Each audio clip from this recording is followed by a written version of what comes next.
Y en la época romana el jefe de familia era a la vez un gerente de la familia. Porque si tenía una viña, era el gerente de esa viña. Él se encargaba como un contador, un cuidador financiero para poder administrar toda la fortuna que tenían. Lo hacía como un sacerdote en la casa. Adoraban a cualquier dios que ellos tenían, y la forma de adorar, ¿de quién se encargaba? Del jefe de la familia. Entonces, cuando ellos apuntaban a uno que iba a encargarse de la familia, a un heredero, entonces ellos tenían que ver todas esas cualidades. Esas eran las responsabilidades. Entonces siempre lo hacían quienes daban en adopción a sus hijos. Familias que eran pobres, ¿no? Padres menos nobles de los que iban a adoptar. Y ellos con mucho gusto entregaban a sus hijos con todas esas cualidades, porque familias ricas o de élite los iban a acoger. Y claro, lo hacían por un precio alto. No, muy alto podría ser ese precio. Y no era algo deshonroso eso, era una honra entregar a su hijo a una de esas familias de élite, de los senadores, de gente grande. No era una deshonra para ellos. Saben que cuando se hacía la ceremonia de este hijo adoptivo, incluso participaba el mismo Senado romano, y se hacía una ceremonia pública de esta adopción. ¿Por qué? Porque este hijo adoptivo iba a conseguir todos los derechos y privilegios de la familia, como un romano, todos los derechos de esa familia. De hecho, él sería el heredero de todo lo que la familia poseía. Todo lo que poseía, él sería heredero también. Es más, él llevaría el nombre de su nuevo padre. Entonces se cambiaba totalmente el nombre. Entonces hay 4 resultados de estas leyes romanas en cuanto a la adopción. Primero, que si tú eras el que ibas a ser dado en adopción, bueno, entonces ibas a tener un nuevo padre. Tú ibas a tener un nuevo padre. En segundo lugar, ibas a ser heredero de ese patrimonio, de esa nueva familia. Y si eras adoptado para ser el heredero principal, es decir, el que te ibas a hacer cargo de toda la familia y de toda la fortuna, jamás podrían suplantarte los otros. Incluso podrían ser los propios hijos, pero no te podrían suplantar ya. Eso es algo interesante. Podrían compartir la herencia como coherederos, pero como hijo adoptivo serías el heredero supremo. ¡Qué tremendo! Esos son los derechos romanos. Las deudas y las responsabilidades que tenías antes, entonces todo eso era borrado. Tu vida era borrada. Si tenías deudas, todo era cancelado y pagado. ¿Ves? ¿Por qué? Porque entrabas a una nueva familia. Lo único que podías tener relación era con tu familia anterior, pero el resto, todo se acababa. Y tendrías que haber sido comprado por un alto precio. Iban a pagar un alto precio por ti. Bueno, podemos observar entonces aquí los resultados de esta adopción. Y hay algo interesante que un comentarista citó. Dice, un hombre no puede repudiar a un hijo adoptivo. Es en las leyes romanas. Un hombre no puede repudiar a un hijo adoptivo. O sea, el padre, una vez que ya lo adoptó y hizo legal esto, ya no lo puede repudiar. El padre romano puede repudiar a su hijo legítimo. ¿Ves? Lo puede sacar, desheredar, pero al que fue adoptado no puede hacer eso. No puede hacer eso. Es interesante, porque ese es el contexto en el que el apóstol Pablo está diciéndoles a los hermanos de Galacia de que ellos son adoptados, que son hijos de Dios y que son adoptados. Esta es una imagen muy clara que el apóstol Pablo quería que los gálatas entendieran de ser adoptados en la familia de Dios. Y ellos seguramente lo entendieron claro, porque estaban viviendo bajo las leyes romanas. Así eran gobernados estos lugares. Entonces, ¿qué es esto para nosotros? Aplicándolo un poco, que nosotros estábamos empobrecidos en la familia que estábamos, en la que nos encontrábamos. En una familia sin futuro, ¿no? Hablando entre comillas, sin futuro, sin esperanza de lograr nunca lo que la nueva familia podía poseer. Y de allí nosotros somos elegidos. De allí somos elegidos. Se nos compra Se paga un precio altísimo. Nosotros entendemos que es la vida de Cristo. Y tenemos un nuevo nombre con esta familia. Y luego nos convertimos en herederos de todo lo que este Padre posee. Oye, todo lo que este Padre posee. ¿Entiendes? ¿Entiendes la heredad de este Padre? ¿Entiendes la heredad de este Padre? Y eso es interesante que nunca puede cambiar. ¿No? Eres hijo adoptivo, vas a heredar esto y eso no va a cambiar. Eso es adopción. Pablo dice, entiendan lo que es esta adopción. Entiendan lo que es esta adopción. Y por eso es que en este versículo 4:6, el apóstol Pablo está diciendo, y por cuanto sois hijos, dice, Dios envió a vuestros corazones el espíritu de su Hijo, el cual clama, Abba Padre. Por eso es que tú y yo podemos decir, Abba Padre. Tenemos un Padre. Estamos íntimamente relacionados. Nadie puede decir Abba Padre si no es porque el Espíritu Santo habita en esa persona y ha nacido de nuevo. ¿Recuerdan que esto hablamos? ¿Cómo es que yo puedo demostrar de que soy un hijo de Dios? Porque desde el fondo de tu corazón el Espíritu Santo te empuja a decir en la desesperación de tu vida, Abba Padre. ¿Ves? Entonces nos habla de que tenemos una relación íntima, intensa aquí con Dios. Y por eso tenemos todos estos derechos y privilegios.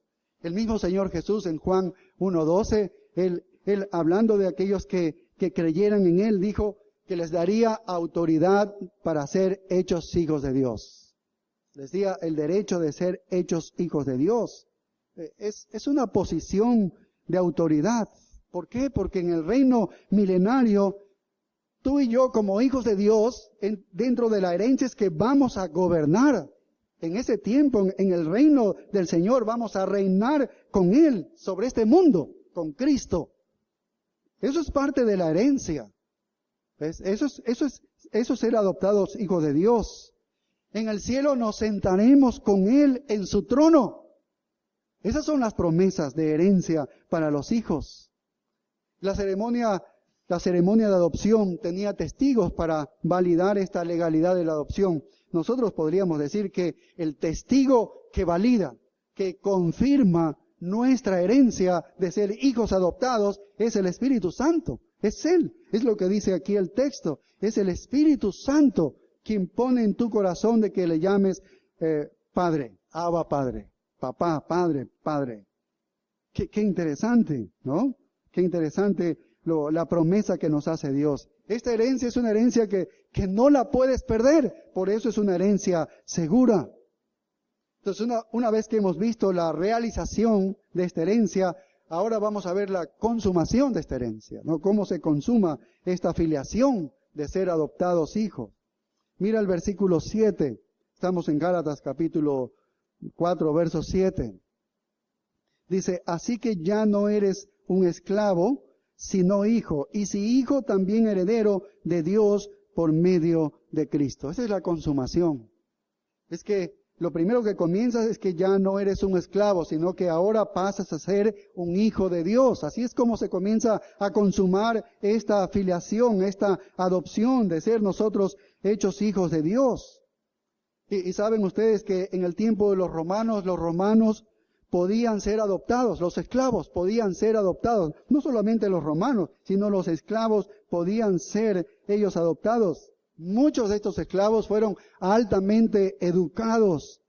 Muchos de ellos eran personas profesionalmente cualificadas y por eso eran adoptados a muchos de ellos.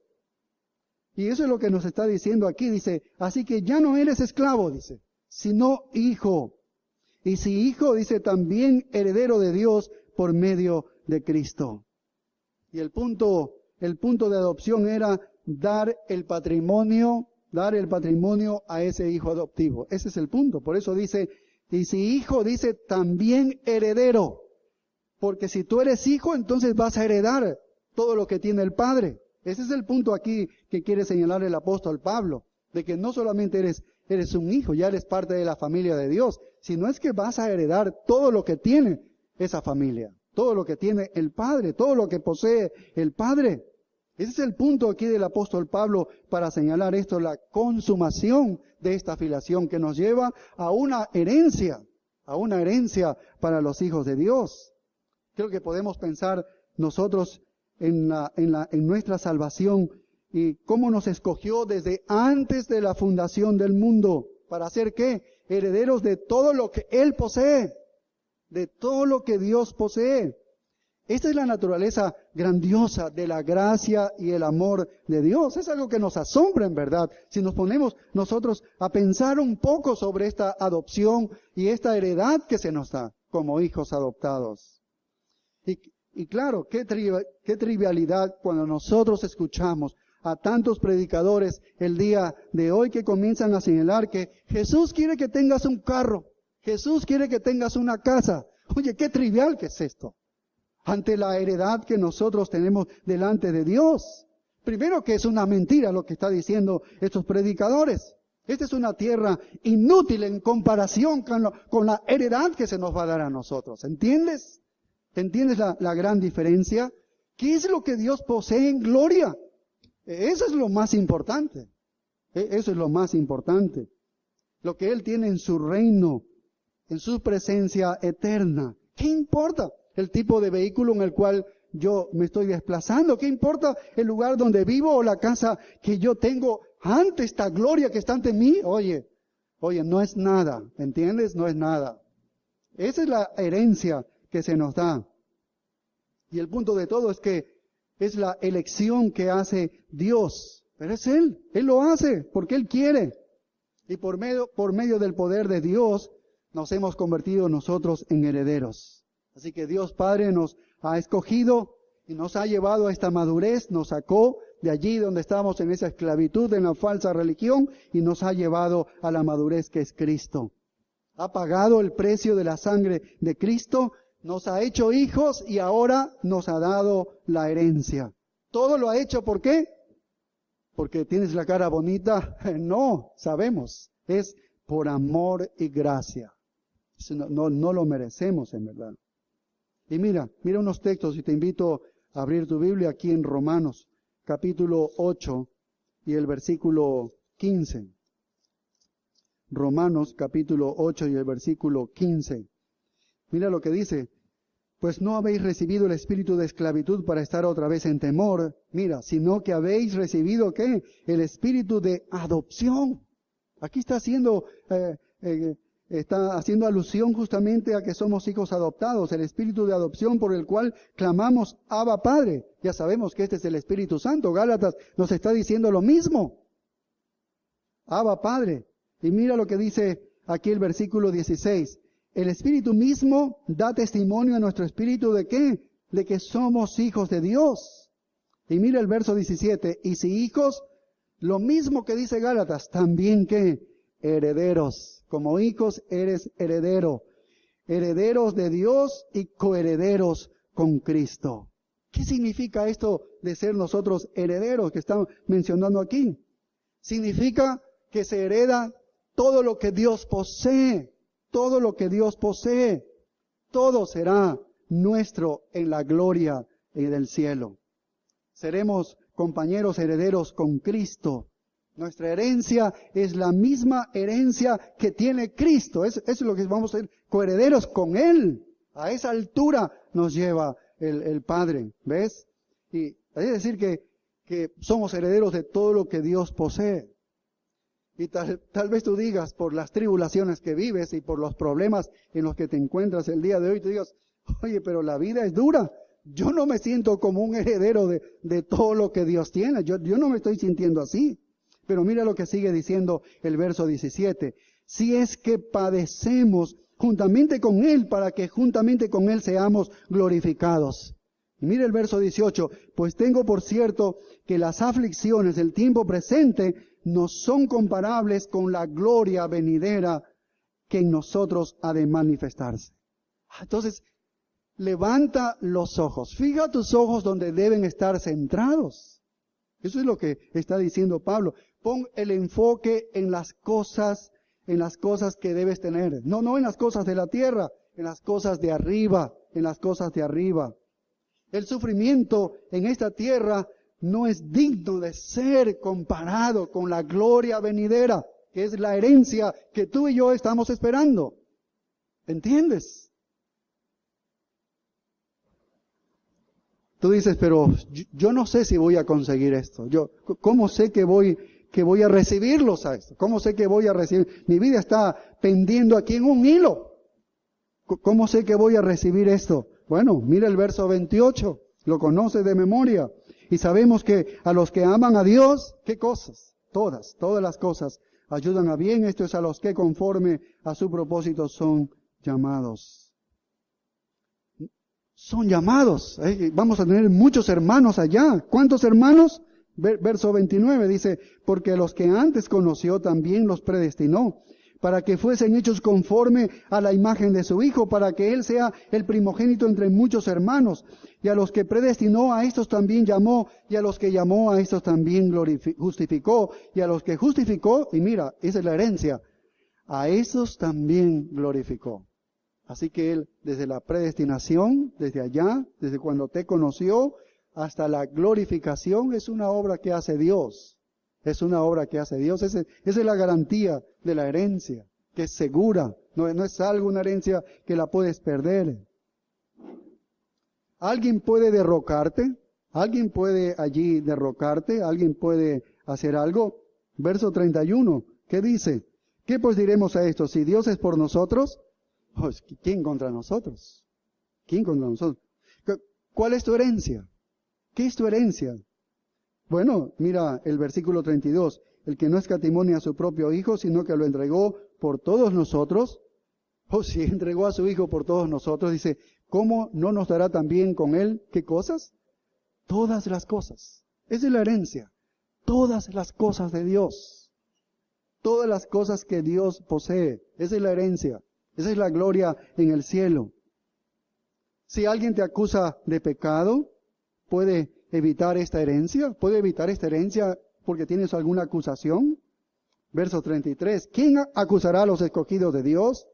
Dios es el que justifica. ¿Quién es el que condenará? Cristo es el que murió, más aún el que también resucitó, el que además está a la diestra de Dios, el que también intercede por nosotros, porque Cristo está intercediendo por nosotros. ¿Ves? ¿Alguien nos puede separar del amor de Cristo? Versículos 35 y 36. ¿Quién nos puede separar? Tribulación, angustia, persecución, hambre, desnudez, peligro, espada. No hay nada. No hay absolutamente nada. ¿Ves? ¿Por qué sabemos que vamos a conquistar hasta obtener esta herencia? ¿Por qué? Bueno, mira el versículo 37. Antes, en todas estas cosas somos más que vencedores. ¿Por qué es que somos vencedores? Porque somos súper fuertes nosotros. No. ¿Por medio de quién? De aquel que nos amó. Así es como se va a consumar esta herencia. Así es como se va a consumar esta herencia. Y esta herencia viene de la adopción, de ser hijos. Y Pablo está diciendo a los hermanos de Galacia, miren, ustedes poseen todo esto. Todo lo que Dios posee es la herencia de ustedes. Es para ustedes. Tienen la herencia completa de un hijo, como los romanos. Le está diciendo como el romano que ha sido adoptado y va a gobernar todo y todo lo del Padre va a ser de él. Ustedes lo tienen todo en el glorioso cielo del Dios es tuyo. Todo lo que está de Dios es tuyo. Así que todas las bendiciones espirituales en los cielos están en Cristo Jesús, como dice Efesios 1 del 3 en adelante. Entonces Pablo en los siguientes versículos va a hablar de la filiación, de la responsabilidad de esta filiación, de esta adopción. Hay una responsabilidad y por eso les dice, ¿por qué crees que te está faltando algo si tienes todo esto? ¿Por qué crees que te falta algo? ¿Por qué quieres volver a las cosas anteriores? ¿Quieres volver a la religión antigua como si algo te faltara ahora? Pero si ya tienes la sustancia, ya tienes a Cristo, ¿ves? Ya tienes la realidad de las cosas. Si el que había de venir, esa promesa ya se cumplió y está aquí Cristo Jesús. ¿Cómo es que quieres echarte para atrás? Y mira, esta responsabilidad está dada aquí en el versículo 8 hasta el 11. Mira, lo vamos a leer. Gálatas capítulo 4 Y leemos aquí los versos del 8 al 11. Dice, ciertamente en otro tiempo, no conociendo a Dios, servíais a los que por naturaleza no son dioses.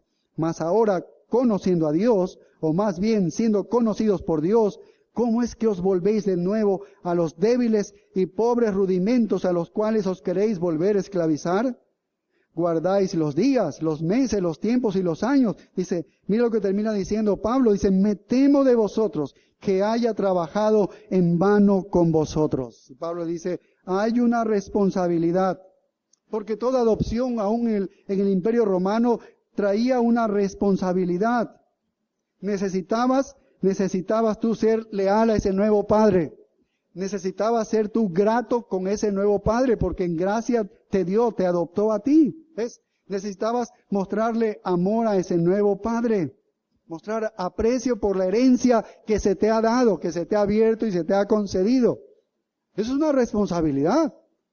Y Pablo les está mencionando eso. Y mira cómo comienza diciendo en el versículo 8, ciertamente dice, en otro tiempo, no conociendo a Dios, servíais a los que por naturaleza no son dioses. Y es interesante porque solo hay un Dios verdadero en el universo. Ustedes saben, es el Dios y Padre de nuestro Señor Jesucristo. Ese es el único Dios que existe. Y la única manera de conocer a Dios es a través de Jesucristo. No hay otra manera. No, así lo ha establecido Dios en su plan soberano. Y ese es el Evangelio, que no puedes conocer al Padre si no es por medio del Hijo. Y cualquiera que no venga a Dios, el único Dios verdadero, a través de Cristo no va a conocer a Dios.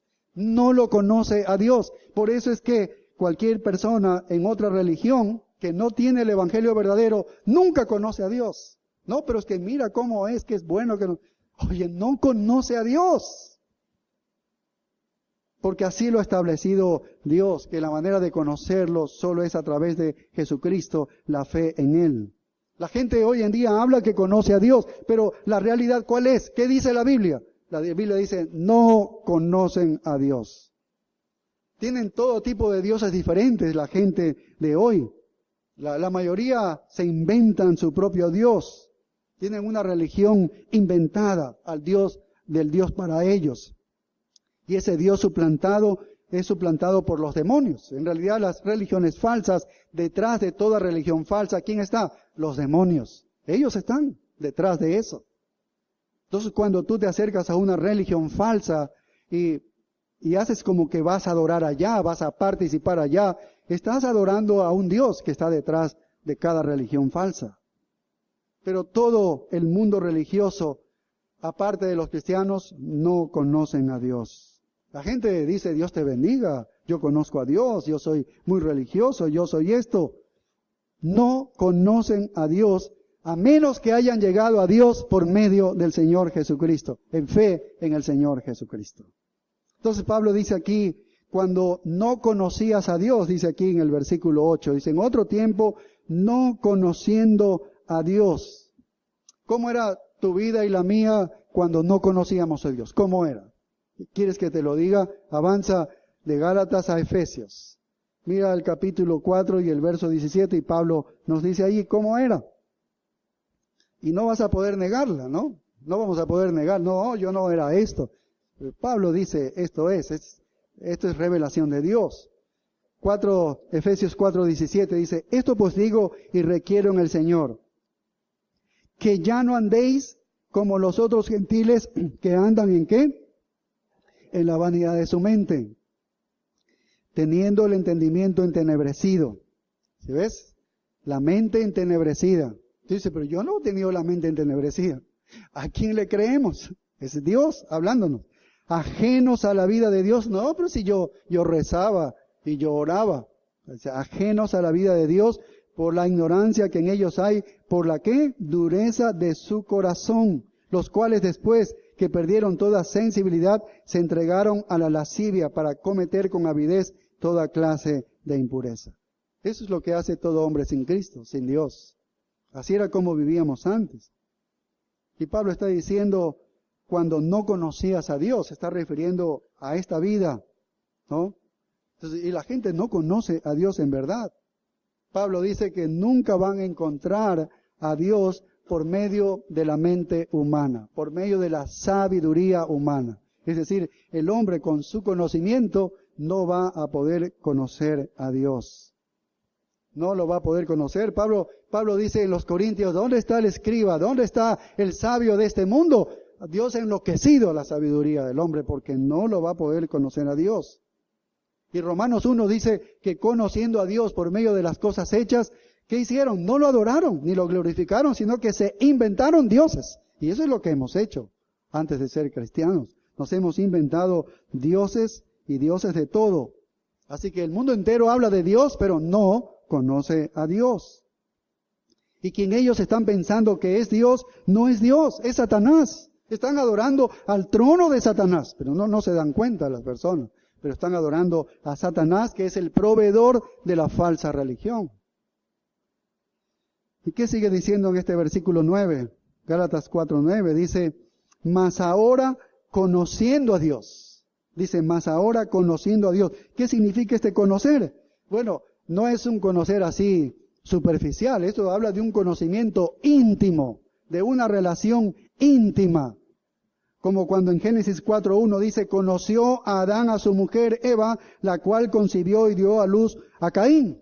¿Ves? Eso es la unión sexual es una relación muy íntima. Pablo está hablando aquí, más ahora que conoces a Dios, está diciendo, tú estás conectado a Dios por medio de una relación íntima con Él. Por eso sé que lo conoces. Está hablando de una relación así. En el Antiguo Testamento, Dios habla de su pueblo Israel y dice, a vosotros solamente he conocido de todas las familias de la tierra. Dios conoce a todas las naciones y las conocía en ese tiempo a todas las naciones, pero ¿por qué les dice a vosotros solamente he conocido? Es porque solamente con el pueblo de Israel tuvo un pacto íntimo con ellos, no con las otras naciones, fue con Israel que hizo el pacto, esa intimidad. Y por eso habla así de ese conocimiento, que habla de intimidad. Y los de Galacia antes no tenían esa relación con Dios, pero ahora que han llegado a conocerlo, tienen esa íntima relación amorosa con Dios. Y por eso es que ellos pueden clamar, Abba Padre, porque el Espíritu Santo está morando en ellos. Y la razón por lo que lo conocen, ¿cuál es la razón por lo que pueden conocer a Dios? Ustedes dicen, no, es que el hombre buscó a Dios, yo busqué a Dios. No lo buscaste. Mira lo que sigue diciendo el verso 9. Y como que rectifica Pablo y dice, o más bien dice, siendo conocidos por Dios. Ahí es donde comienza toda relación. No es que yo lo busqué a Dios. Tú no buscas a Dios. Pablo dice, oye, no es así. Dice, siendo conocidos por Dios. Toda relación íntima con Dios, que es la salvación, comienza por Dios primero. Ahí comienza con Él primero. Él te pone su amor y por eso tú lo amas. Él inicia la relación. Lo amamos a Dios, ¿por qué? Dice Juan, porque Él nos amó primero. ¿Ves? Él nos amó primero. Lo conocemos a Dios. ¿Por qué lo conocemos? Porque yo fui hacia Él. No, Él te conoció y Él te llamó. Entonces tú lo conociste. Fuiste a Él y lo conociste. ¿Recuerdan en capítulo 1 de Juan, cuando el Señor Jesucristo está eligiendo a sus discípulos y va a escogerlo a Natanael? Y Natanael, le dijo a Natanael, ¿de dónde me conoces? Le dijo a Jesús, ¿de dónde me conoces? Y respondió Jesús y le dijo, antes que Felipe te llamara, antes que te avisara, antes que Felipe te llamara, cuando estabas debajo de la higuera, te vi. Esos son los ojos de la omnisciencia de Dios. Esos son los ojos de la predestinación. ¿Ves? Así es como lo llamó. Así que Dios te conocía antes de que tú le conocieras. Así es como funciona toda relación con Dios. Conocer a Dios es más o menos como dice en la carta a los de Tesalónica, dice, ¿cómo os convertisteis de los ídolos a Dios? Dejaste la idolatría y ahora te volviste y vas a Dios para servir al Dios vivo y verdadero. Entonces habla de una relación. Habla de una relación donde dejas esa vida de idolatría y te vas a esa relación con Dios. Y te vas a esa relación con Dios. Juan 6:44 dice, ninguno puede venir a mí, eso dice Jesús, ninguno puede venir a mí si el Padre que me envió no le trajere. ¿Sí ves? si el Padre que me envió no le trajere. Bien, ¿qué sigue diciendo el versículo 9? Aquí el texto del verso 9 dice, mas ahora conociendo a Dios, o más bien dice, siendo conocidos por Dios, dice, ¿cómo es que os volvéis de nuevo a los débiles y pobres rudimentos a los cuales os queréis volver a esclavizar? Pablo está pensando de ellos como verdaderos creyentes. Dice, ¿cómo vas a regresar de nuevo a la esclavitud de donde saliste? Porque cualquier forma de falsa religión, incluida la esclavitud de la ley, que eran los judíos ahí, la ley mosaica, eso es débil, eso es inútil en comparación al verdadero evangelio, que ellos ya lo habían recibido, ya habían recibido a Jesucristo. Entonces Pablo dice, ¿desean ustedes regresar de nuevo? ¿Van a volver ustedes al judaísmo? Si ya Dios, el judaísmo, fue la religión correcta anteriormente, pero una vez que se cumplió, vino Cristo, ya es una falsa religión el judaísmo. ¿Y ustedes van a volver a una falsa religión que antes era la verdadera? El legalismo, como ellos vivían, es la falsa religión. Van a volver a las leyes dietéticas, debo comer esto, no debo vestir así, no debo comerlo de aquí, esto de acá. Eso no es profundo, eso es superficial. Pablo les dice, oye, eso es superficial. Podemos mirar las religiones, tú vas a una catedral, ves, en la televisión hemos visto allí cómo hay arreglos, hay cosas increíbles, trajes, brilla todo allí, ¿no? Y dices, tienes la sensación de que eso es algo profundo, algo muy sagrado y algo muy profundo, pero eso no es avanzar, en verdad, es lo que Pablo está diciéndoles. Esa religión que tú ves allí que brilla mucho, en realidad es el regreso a las cosas elementales, a los rudimentos del mundo. Eso es inutilidad, eso es algo débil, es algo sin valor. Si quieres la religión profunda, ¿sabes cuál es la religión profunda? Dice Pablo a los Gálatas, oye, entonces cógete de esta adopción de hijos. Esto es lo que debes abrazar profundamente, ¿ves? Abraza esta filiación que Dios te ha dado para que no quedes atrapado en esas cosas elementales anteriores, inútiles de la falsa religión. Sí, eso es profundo, que te cojas de esta doctrina de la filiación, de esta adopción donde tienes una herencia, allí es donde debes cogerte. El verso 9 dice, a los cuales os queréis volver a esclavizar. Quieren volverse a esclavizar y un ejemplo así sencillo podemos nosotros observar y ver a lo largo de la historia de Israel a este pueblo. Tal vez un poco de historia nos puede aclarar un poco más como una advertencia a nosotros. Israel fue sacado de Egipto, todos conocemos la historia. Y ellos vieron la mano de Dios allí en las plagas, vieron la protección de Dios para Israel en esas plagas. Ahí vieron. Y ellos pudieron salir al desierto de una manera que ni siquiera lo podían imaginar. Mira, Éxodo 14:10, voy a leer unos textos aquí nada más. En Éxodo 14:10, dice así, y cuando Faraón se hubo acercado, los hijos de Israel alzaron sus ojos, y he aquí que los egipcios venían tras ellos, por lo que los hijos de Israel temieron en gran manera y clamaron a Jehová y dijeron a Moisés, mira lo que dicen, porque es una queja, dice, ¿no había sepulcros en Egipto que nos ha sacado para que muramos en el desierto? Oye, prefiero el panteón de los egipcios, pero aquí vamos a morir en el desierto. Eso es lo que decían. ¿Por qué has hecho así con nosotros que nos has sacado de Egipto? ¿No es eso lo que te hablamos en Egipto diciendo, déjanos servir a los egipcios, porque mejor nos fuera servir a los egipcios que morir nosotros en el desierto? ¿Qué creen que pasó? Mira verso 13.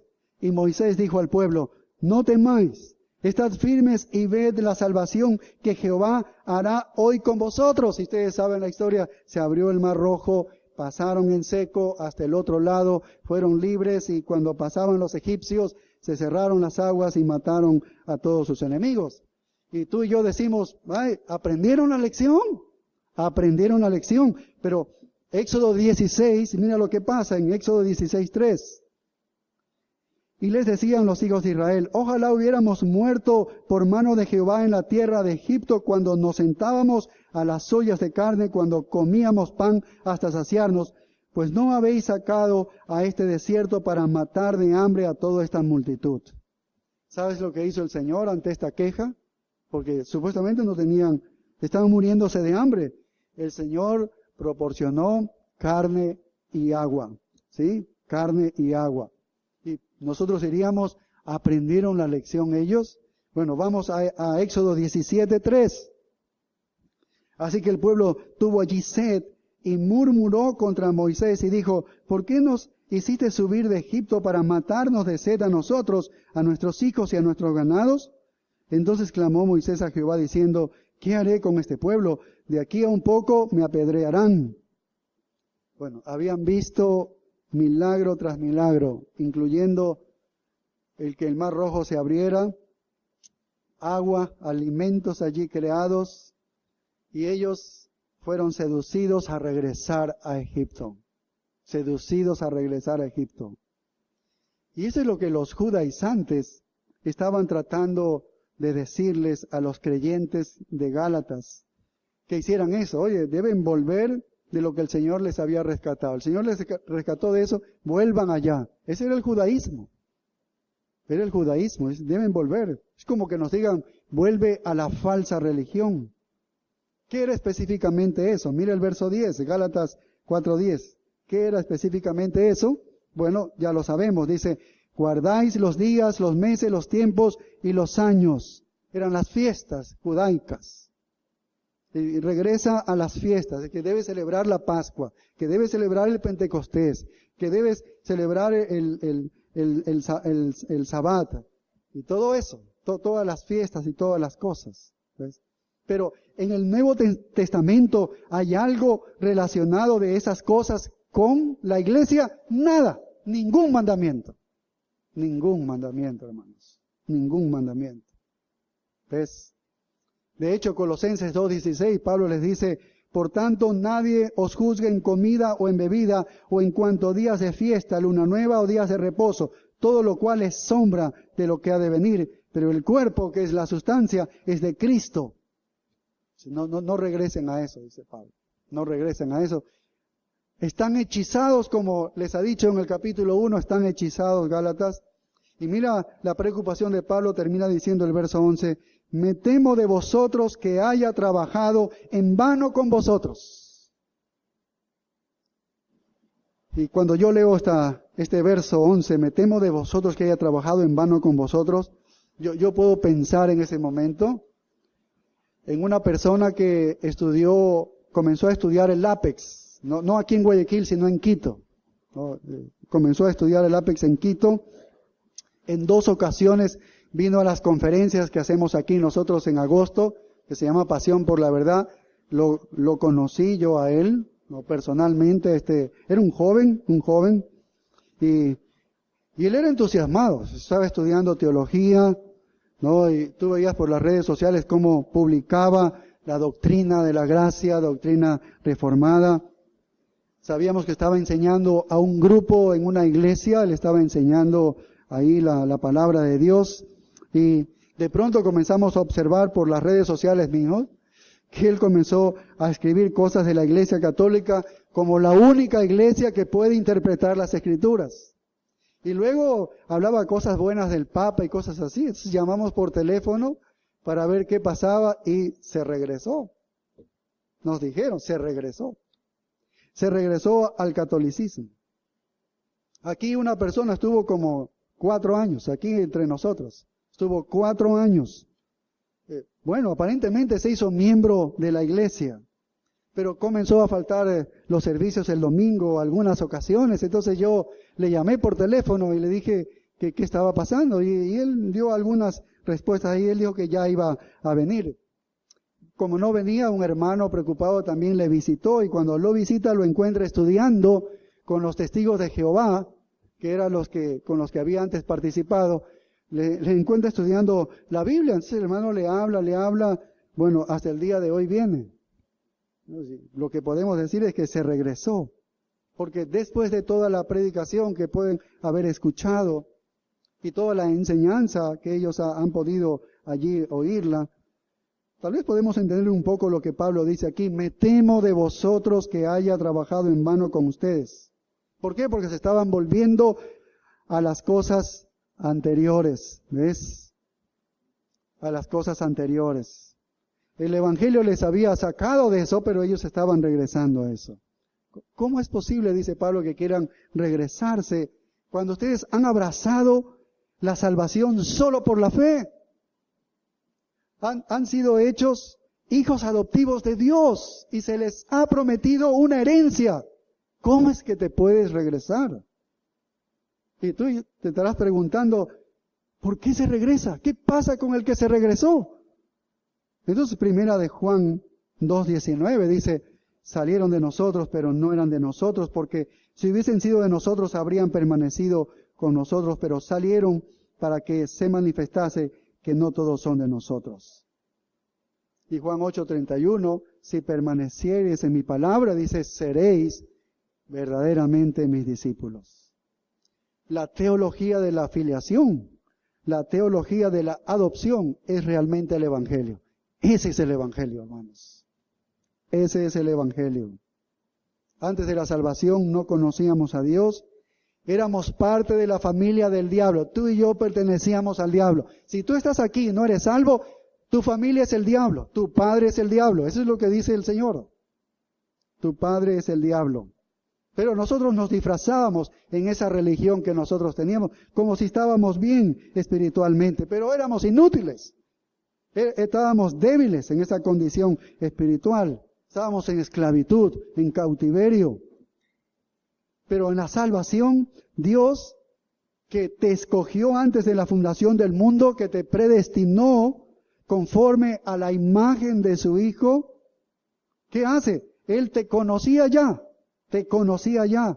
y deseaba tener una relación íntima contigo y así entonces pone amor en ti, abre tu corazón Él. Él es el que hace eso, ¿no? Y entonces el poder del Espíritu, por medio de la predicación y el escuchar el Evangelio, establece una relación con nosotros. Se une en amor a nosotros y nosotros somos despertados y nuestro corazón también se une con Dios en amor. Así es como respondimos a Él. Él nos amó y por tanto nosotros ahora le amamos. Somos libres de la esclavitud. Ese es el Evangelio. Y ahora después de esta salvación, estamos esperando esta herencia que se nos da como hijos adoptados. Somos parte de la familia de Dios y tenemos esta herencia. Este es el Evangelio, hermanos. Este es el Evangelio. Se trata de lo que Dios ha preparado para los que le aman, le aman. No se trata de riquezas aquí en la tierra. De hecho, esta tierra está llena de sufrimiento, dice. Incluso los apóstoles sabían. Este es el Evangelio. Y todo esto es solamente por la fe en Jesucristo. Nada más. Nada más. No es fe más obras. No son obras. Es solo por la fe en Cristo. Y por la fe en Cristo es que ahora eres un hijo adoptivo, esperando esta herencia completa que está reservada en el cielo para nosotros. Dice Pedro, nos está esperando, reservada en el cielo para nosotros. No necesitamos añadir nada, absolutamente nada. Si añades algo a esto, te está regresando. Entonces todo ese esfuerzo, como Pablo dice, me temo que he trabajado en vano con vosotros.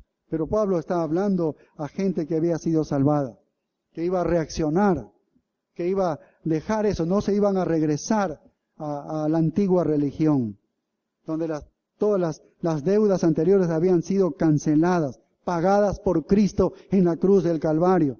Esa es nuestra vida, que fue borrado todos nuestros pecados y todas nuestras manchas fueron borradas por la muerte de Cristo en la cruz del Calvario. Ni siquiera lo recuerda Dios. Tal vez nosotros equivocadamente lo estamos sacando a la luz. Y esta es nuestra antigua familia, ya terminó. Tenemos una nueva familia, que es la familia de Dios. Y todo esto a causa de la preciosa sangre de Jesucristo, que se aplicó como un pago para nuestra afiliación, para ser estos hijos adoptivos. Amén. Oremos. Gracias, Señor, por esta adopción, Padre.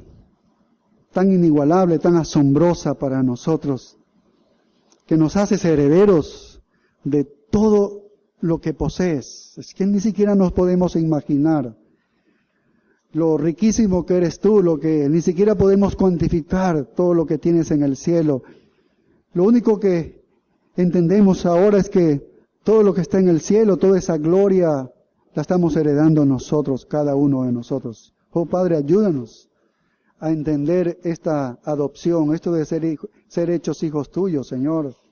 Danos entendimiento para afianzarnos, a aferrarnos a esta doctrina de la filiación, que nos ayude a tener esta esperanza de la herencia que nos espera, que es segura, Señor. Estamos agradecidos a ti, Señor. Ayúdanos, Padre, te lo suplicamos, agradecidos a ti por todo lo que haces por nosotros, que cada vez nos das mayor entendimiento de la obra de Cristo para nosotros, Señor, a favor de nosotros. Gracias, Padre. Y sabemos que podemos decirte, Padre, Padre, solamente porque el Espíritu Santo está habitando en nosotros. Y eso es una identificación de que somos tus hijos, Señor. Gracias te damos en el nombre glorioso de Cristo Jesús. Amén.